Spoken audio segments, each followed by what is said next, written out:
Bonjour. Alors, comment utiliser l'électrocardiogramme en cas de situation compatible avec un syndrome coronarien aigu? Eh bien, on va partir de la sémiologie clinique du patient, essentiellement sa douleur. Ensuite, on va combiner cette sémiologie avec l'apport des renseignements fournis par l'électrocardiogramme. Pour cela, on va utiliser, dans le cadre d'un cours forcément schématique, un raisonnement probabiliste, avec tout d'abord l'établissement d'une probabilité clinique. On voit sur ce schéma qu'en général, on peut arriver à classer les patients selon des probabilités cliniques très faibles ou alors au maximum très fortes, de l'ordre de 50%.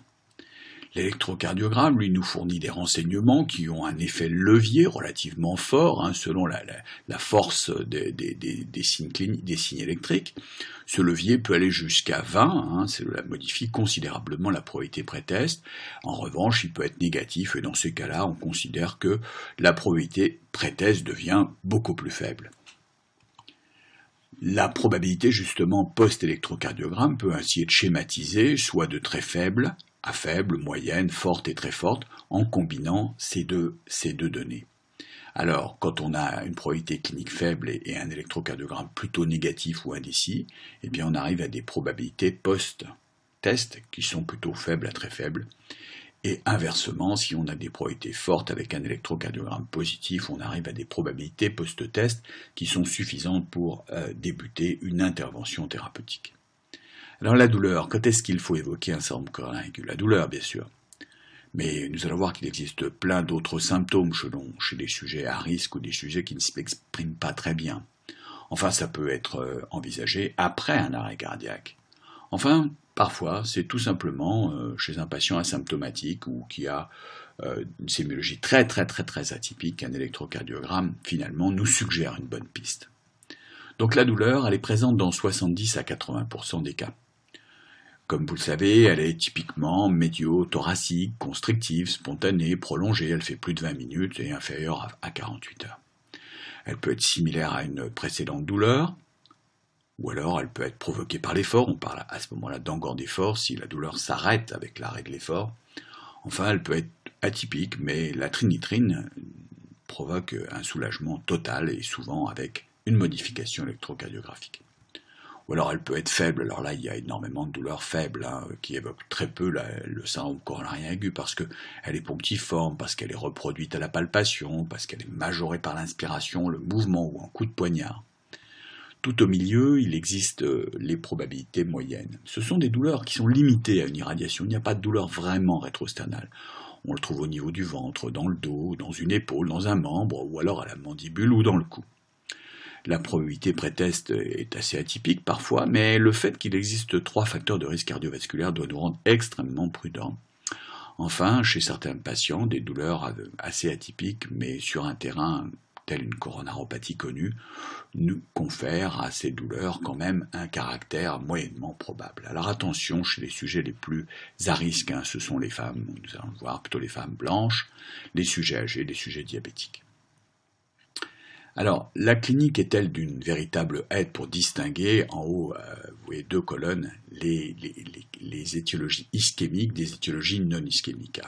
Eh bien, les rapports de vraisemblance, c'est-à-dire les effets leviers, sont loin d'être égaux à 10. Vous pouvez voir que chacun de ces signes à gauche ne possède qu'une valeur prédictive positive, c'est-à-dire un effet levier avec un rapport de vraisemblance que très faible.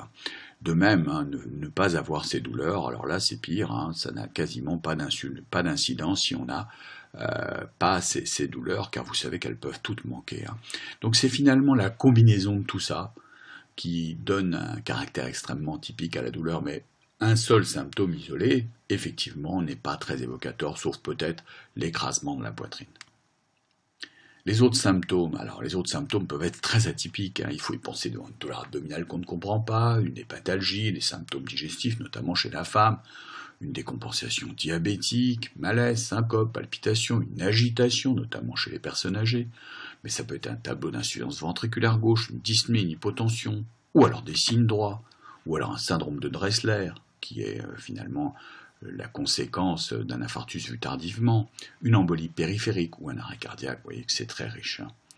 Donc chez la femme en particulier, il faut être vraiment très vigilant, car la sémiologie a été clairement élucidée comme étant différente chez la femme et chez l'homme.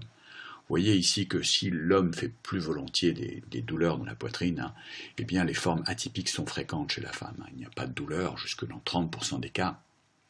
Il y a plus de signes digestifs, plus de signes un petit peu parasites comme une fatigue, une céphalée, des palpitations. Les douleurs peuvent être plus erratiques comme dans le dos ou alors sur la poitrine ou alors dans le cou. Et également dans le membre supérieur droit.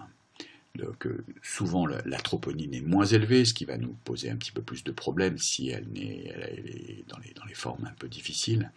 Enfin, les conséquences sont que les délais de diagnostic sont plus longs, il y a moins de revascularisation et finalement il y a plus d'erreurs diagnostiques, hein, notamment en cas de dyspnée. Donc pour cela, il faut avoir une méthode rigoureuse clinique. Alors moi, je vous ai proposé une cotation clinique pré-test, hein, qui est issue de mon expérience, avec une faible probabilité sur des gens qui n'ont aucun symptôme, ou chez qui on fait un électrocardiogramme systématique. Ou alors une plainte non douloureuse, ou alors une douleur vraiment brève, ou punctiforme, ou palpitation. Ça ne veut pas dire qu'il n'y a pas d'infarctus, ça veut dire que d'un point de vue probabilité, c'est vrai qu'un malaise est rarement associé à un infarctus, mais ce n'est pas exclu, c'est ça que j'essaie de faire comprendre par cette cotation. Donc deuxièmement, une moyenne probabilité, ce sont des gens qui ont des douleurs prolongées, hein, une douleur qui dure plus de 20 minutes, mais qui est atypique par son siège par exemple, c'est-à-dire dans le dos, une épaule, comme nous l'avons vu tout à l'heure, avec assez peu de facteurs de risque, voilà. Ou alors une moyenne probabilité un peu plus inquiétante, c'est un peu la même sémiologie, mais cette fois-ci il existe un terrain de coronaropathie connu où des facteurs de risque est égal à 3, c'est prouvé dans la littérature que ces gens-là, même avec une probabilité pré-test faible, font plus de syndrome coronaire aigu. Hein.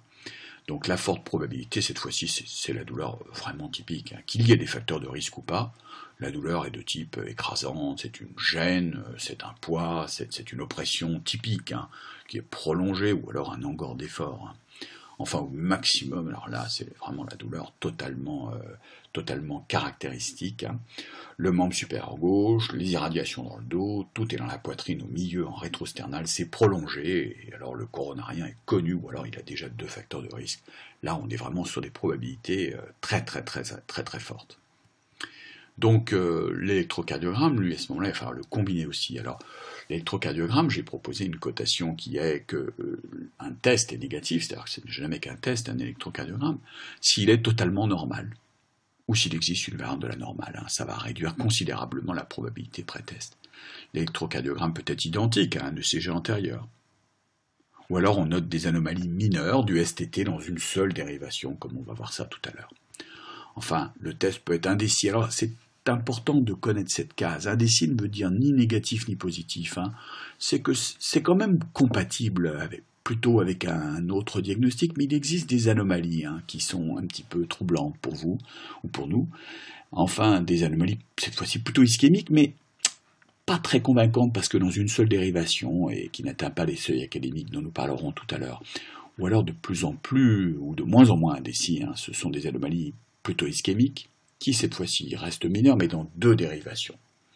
Alors, le test positif, c'est le test qui est des anomalies. Quand je dis anomalie, ce n'est pas le ST, hein, c'est le QRS-STT, nous verrons ça tout à l'heure, hein, qui sont certes mineurs, qui n'atteignent pas le seuil académique, mais qui atteignent 2 dérivations, et qui s'accompagnent par exemple d'un miroir, ou de QRS anormaux, ou d'anomalies dynamiques. Hein. C'est très positif, toutes ces caractéristiques-là. Enfin, on peut avoir un seuil académique, mais vous allez voir qu'ils ne sont pas si fréquents que ça, les seuils académiques dont nous allons parler tout à l'heure, dans 2 dérivations. Alors voici un patient qui a un électrocardiogramme qui n'est pas tout à fait normal. Hein. Il existe un axe un petit peu inférieur droite. Du coup, ça génère des petits mouvements de repolarisation un peu atypiques, mais du côté du QRS, hein, on voit qu'il existe un demi-millimètre sans anomalie du ST ou des QRS dans les dérivations VF. Il y a des petites anomalies mineures, ce patient. Hein. Alors, certes, c'est juste en VF. Certes, là, il y a un bloc incomplet droit. Bref, quand on se connaît bien la sémiologie, on voit quand même que les ondes S poussent bien de V1 à V2. On voit bien que les ondes T ne dépassent pas les QRS à 75% de leur taille, qu'il n'y a aucune anomalie des QRS et qu'il n'y a jamais de miroir. Bref, c'est plutôt un test qui n'est pas tout à fait normal, mais que je qualifierais de mineur. Alors voici un autre test, cette fois-ci indécis. Alors là, c'est la forme la plus fréquente. Parce qu'il existe une onde Q, parce qu'il existe une grande onde T, parce qu'il existe un ST un petit peu suspect. Vous n'êtes pas très à l'aise, vous n'arrivez pas à le classer vraiment, et vous avez raison, dans les tests strictement normaux. Je crois qu'on peut classer vraiment ces patients soit en catégorie 4, si vous n'êtes pas très très à l'aise, compatible avec un autre diagnostic, soit s'il existe des anomalies plutôt ischémiques dans une seule dérivation, de toute façon, vous direz que le test est indécis parce que c'est compatible avec un syndrome coronarien aigu légèrement, mais ça peut être compatible avec autre chose. Donc, bref, test indécis, en particulier si le tracé est stable sur plusieurs heures, s'il y a une absence de miroir et si les QRS sont normaux. Alors voici un deuxième test typiquement indécis. Vous voyez qu'ici, je vous ai mis une flèche, il existe un ST+, comme ça, suspendu dans une seule dérivation, qui est un peu agaçant. On ne le comprend pas très bien, ce ST+. Il n'y a pas vraiment de miroir, il n'y a pas de QRS anormaux. Bon, on n'est pas très à l'aise. Moi, je vous propose de classer ce patient dans les anomalies plutôt ischémiques, même si, effectivement, in fine, il s'agit d'une repolarisation précoce, mais c'est quand même plus confortable de le dire une fois que on a éliminé un syndrome coronarien aigu. Donc moi je dirais que ce test est indécis, il n'est pas totalement négatif, et il n'est pas positif. Alors voici un autre test encore, on voit qu'il existe des anomalies de la repolarisation. Il n'existe pas d'anomalie des QRS, mais il existe des petits mouvements sur le ST, un petit peu concave, un petit peu dans plusieurs dérivations. Bon, elles n'atteignent pas le seuil académique de 1 mm, dans 2 dérivations contiguës, l'onde T est normale. On n'est pas très à l'aise quand même pour dire que c'est normal ce tracé. On n'est pas très à l'aise pour dire que c'est un syndrome coronarien aigu parce que, je vous l'ai dit, les QRS sont normaux, il n'y a pas de miroir, c'est un petit peu diffus quand même tout ça. Alors vous avez le droit de le classer soit dans anomalie plutôt ischémique mais mineure dans 2 dérivations contiguës, soit dans les anomalies compatibles avec un autre diagnostic, et en l'occurrence, il s'agissait d'une péricardite aiguë, mais je crois qu'il faut toujours être prudent dans les péricardites aiguës avant de les affirmer et dire que, en l'absence d'autres tests, il faut vraiment soit une clinique très forte pour parler de péricardite aiguë, soit être prudent et continuer les explorations. Un dernier exemple, alors qu'il nécessite une bonne culture de l'électrocardiogramme. Vous voyez, ce patient a quelques anomalies, j'espère que vous avez pu les repérer. Les QRS sont normaux, mais on note un tout petit mouvement, une raideur, qui n'est pas académique, dans 2 dérivations contiguës, qui pourrait être ischémique, puisqu'il n'y a pas d'autre hypothèse sur ce ST un petit peu raide. Donc je crois qu'il faut classer ce patient dans les anomalies plutôt ischémiques mineures, dans 2 dérivations, et continuer l'exploration. L'exploration, elle peut passer soit par les dérivations V7, V8, V9, V3R, V4R, soit noter ici en V1 que dans une seule dérivation, c'est un signe de syndrome coronarien aigu. Vous voyez, quand le ST+ est supérieur en V1 à en V2, il faut évoquer un infarctus du ventricule droit. Et c'est ce que nous allons faire immédiatement en faisant d'autres dérivations. Vous voyez à droite ici, enregistrement des dérivations V3R, V4R. Et là, on observe que le ST+ est largement supérieur à 1 mm dans 2 dérivations. Le seuil académique, c'est 0,5. Or, V1 est très proche de V3R, V4R, c'est les dérivations droites, tout ça. Et on voit bien qu'il s'agit d'un infarctus inférieur droite, étendu au ventricule droit. Et quand on regarde bien des droits qui n'étaient vraiment pas académiques, on voit qu'il existait déjà un mouvement ici. Donc, grâce à votre repérage, en tous les cas, d'anomalie ST+, le test est indécis, vous allez plus loin, vous multipliez les électrocardiogrammes, vous faites les dérivations postérieures, et vous monitorez le patient, et vous y arriverez. Alors, les tests vraiment positifs, ce sont des tests, on l'a dit, qui s'accompagnent d'une anomalie complète du tracé dans 2 dérivations. Alors, c'est pas forcément académique, mais le fait qu'il y ait des miroirs, des QRS anormaux, des anomalies dynamiques, comme on vient de le voir là, c'est ça un test positif et non pas un test intermédiaire. Alors, les tests vraiment académiques d'une ischémie aiguë dans 2 dérivations, je ne vais pas vous les lire, parce qu'ils sont décrits par Wagner et remis à jour régulièrement. Enfin, je crois qu'on ne changera jamais. Les tests académiques, ça dépend de l'âge, ça dépend du sexe, ça dépend des dérivations. Vous voyez le code couleur ici. Ainsi, avant 40 ans, après 40 ans, soit dans les dérivations V2, V3, il faut un seuil de 2 mm et demi. Chez la femme, c'est plutôt 1 mm 5 en V2, V3 et 1 mm dans les autres. Je passe, vous les relirez. En V3R, c'est 0,5.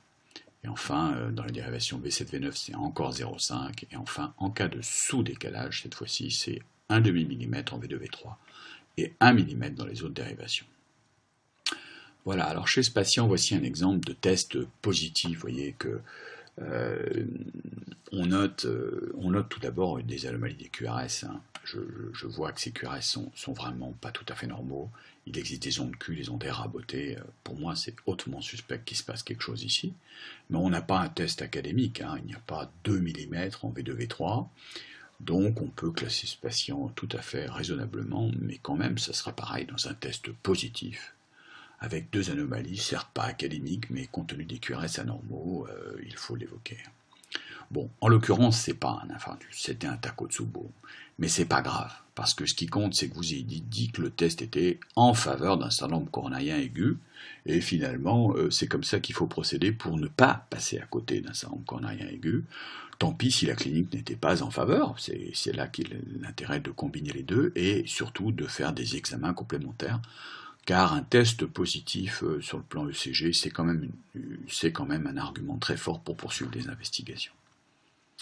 Alors un autre exemple de test positif, pas complètement académique là encore, parce que c'est pas le topo d'aujourd'hui, c'est du raisonnement, donc on voit qu'il existe un ST+, hein, très discret, quand même un petit peu anormal en D1VL, hein, donc c'est vraiment mineur, mais grâce aux anomalies du QRS que je vous ai pointées en D3VF, et grâce au miroir, eh bien vous avez bradycardie, infarctus latéral, avec une bradycardie sinusale, un miroir, tout ça est hautement suspect d'être un syndrome coronarien aigu. Il faut dire que le test est positif et le combiner à la clinique.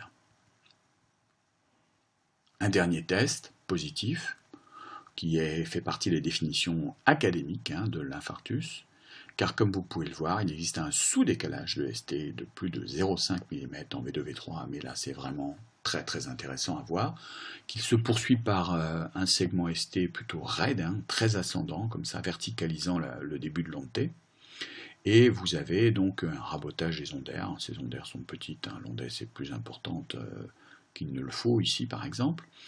Enfin, c'est pas qu'elle est plus importante, c'est que le QRS est bas volté avec une ondaire qui est faible. Et le point J est très sous-décalé. C'est ce qu'on appelle le complexe de Winter. C'est une forme de tracé académique qu'il faut connaître, d'occlusion complète de l'IVA, mais sans ST+. Voilà, donc vous l'avez bien classé, anomalie académique d'une ischémie aiguë. Après, on compare ça avec la clinique et on décidera si c'est un ST+, ou un ST-.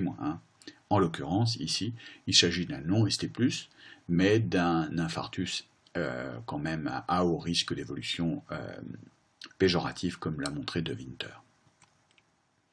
Donc vous avez bien compris qu'il faut absolument combiner la clinique et le résultat de l'électrocardiogramme, et c'est ce qu'on va faire avec quelques exemples ici, ce que nous avons déjà vu tout à l'heure.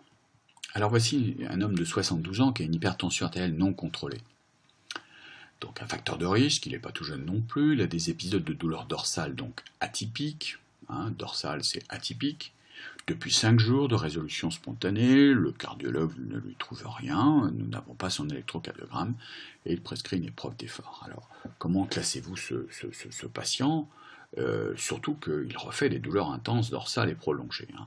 Bon, alors, c'est pas une faible probabilité, il n'a pas une douleur brève, ponctiforme ou des palpitations, on est là, On est dans des douleurs prolongées de plus de 20 minutes, atypiques, mais avec des facteurs de risque, Donc on est plutôt quand même sur une probabilité moyenne. Donc il faut vraiment lui faire un électrocardiogramme sans attendre. Donc on lui fait son électrocardiogramme. Et là je vous laisse regarder un petit peu, vous voyez qu'il n'est pas normal. Donc l'électrocardiogramme, on va le combiner avec la clinique. Certes c'était atypique, mais l'électrocardiogramme vraiment nous montre des ondes Q. Des ondes Q qui sont en formation, un segment ST qui n'est pas académique, mais qui est quand même sus-décalé dans beaucoup de dérivations. Il existe un miroir, bref, le test est positif. Le test est positif et on peut conclure que ce patient a des anomalies mineures dans 2 dérivations, mais des QRS anormaux. Il fait un syndrome coronarien aigu, d'autant plus qu'il a une douleur compatible. Alors après, comment on le traite, ça dépend de la douleur, de la clinique, d'un certain nombre de choses, mais c'est un infarctus a priori ST+, Et si la douleur est persistante, il faut le traiter comme tel. Voilà, donc c'est ce qu'on retrouve sur un raisonnement probabiliste bayésien. On va prendre un homme de 45 ans, cette fois-ci il a vraiment une drôle de sémiologie. Il raconte qu'il a des fourmillements dans le membre supérieur gauche, que ceci est survenu après un épisode de masturbation, 45 minutes après, il est angoissé, bref, il fait un malaise, il appelle le SAMU. Évidemment, le SAMU va le retoquer dans un premier temps, parce que par téléphone, c'est pas facile de faire de la médecine. Il va dire, oh là là, sémiologie très atypique, probabilité pré-test faible, refus du SAMU de se déplacer. Et puis finalement, le patient a une douleur qui récidive, il est vraiment inquiétant, il rappelle le SAMU, et cette fois-ci, comme il a 3 facteurs de risque à l'interrogatoire, eh bien, on se déplace. Et on lui fait un électrocardiogramme. Le voici, cet électrocardiogramme. Il est jugé normal. Et le patient est laissé sur place. Voilà. Donc, je ne suis pas tout à fait d'accord. Je pense qu'il faut regarder cet électrocardiogramme en voyant que quand il y a des QRS très petits, comme ça, toujours regarder le segment ST. Vous voyez qu'il n'y a pas grand-chose quand même. Donc on regarde s'il n'y a pas un miroir, et là on est un peu embêté parce que le segment ST il est un peu raide là. Il est un peu raide dans 2 dérivations contiguës. Là il existe un point J abaissé de 0,5 mm, c'est pas tout à fait normal, c'est un peu raide tout ça. Bref, on ne peut pas dire que cet électrocardiogramme soit normal en tous les cas. Moi je le classifierais de indécis, il existe des anomalies plutôt ischémiques, mineures, dans 2 dérivations, et de fait, je vais classer autrement le malade que le SAMU. Vous voyez, le SAMU va le laisser sur place parce qu'ils sont rassurés par la clinique et l'électrocardiogramme, mais je pense qu'ils auraient dû rester parce que quelques minutes après, comme vous pouvez le voir, lorsqu'ils vont être obligés de revenir, parce que la douleur revient une 3e fois, et bien cette fois-ci c'est caractéristique, il existe des anomalies, avec un test positif, un QRS anormal, un ST+, qui n'est pas académique, mais qui est un ST+, avec une anomalie de longue T, un certes de reperfusion. Il existe des QRS fragmentés, des ondes rabotées, tout ça est un électrocardiogramme de syndrome coronaire aigu, cette fois-ci. Alors l'erreur, ça a été de considérer que la probabilité clinique était faible, que le résultat du test était négatif, mais ils ont été logiques, ils ont dit que tout était rassurant. Moi, je pense que ce patient avec 3 facteurs de risque et des douleurs atypiques résumées à une douleur d'irradiation, c'était quand même pas tout à fait normal, il fallait être prudent. Enfin, l'électrocardiogramme n'était pas normal, et donc il fallait vraiment aller plus loin, en faisant donc d'autres tests, et cet autre test, c'était le monitoring du segment ST, la troponine, tout ce que vous connaissez.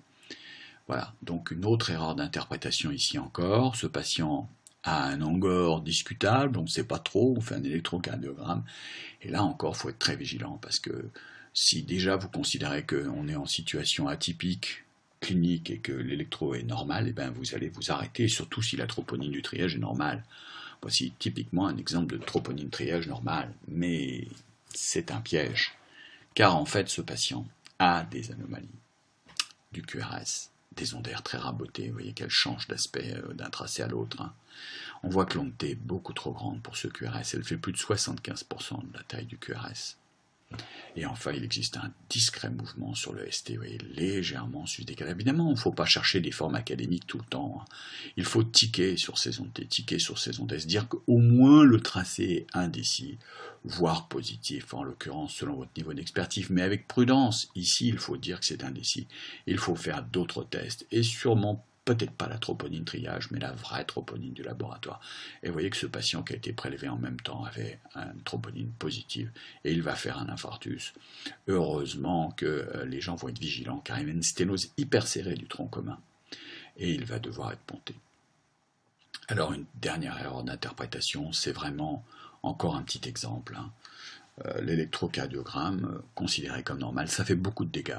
Surtout qu'on ne va pas à la troponine, alors que cette patiente avait, je vous l'ai dit, une femme en plus, souvent c'est négligé, des anomalies du QRS, un QRS fragmenté, avec une ébauche d'onde Q, un segment ST raide, il n'a pas le ST académique, mais cet électrocardiogramme n'est pas normal, et il fallait continuer la démarche diagnostique, c'est-à-dire revenir à la probabilité, et comme toujours, se contenter de dire quand c'est indécis qu'il faut faire, on est indécis, on reste dans l'indécision avec un test indécis, et on fait des autres tests.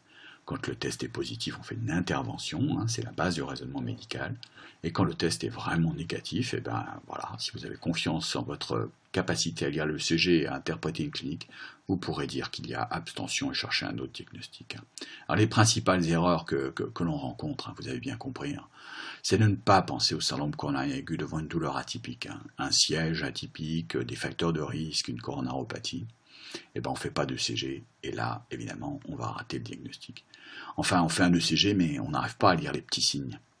Alors là, il y a un retard, voire une erreur diagnostique, à pas pouvoir voir un électro, ou à mal le classer en ST+, ou non ST+. Et bien là, il y a une erreur possible. Hein. Et puis surtout, ne pas douter. Ne pas douter, c'est terrible quand il y a une discordance entre la clinique et l'électrocardiogramme, un électro normal, et puis une douleur qui quand même était suggestive. Hein. Il faut vraiment répéter les ECG, faire des 18 dérivations, demander à un expert, faire de la biologie et faire de l'imagerie, moyennant quoi on fera beaucoup moins d'erreurs. Voilà, vous retrouverez les références sur lesquelles je me suis appuyé en 2014. Et enfin, d'autres sources d'informations comme toujours, des excellents livres, mon site internet pour les définitions et d'autres présentations sur YouTube. Je vous remercie.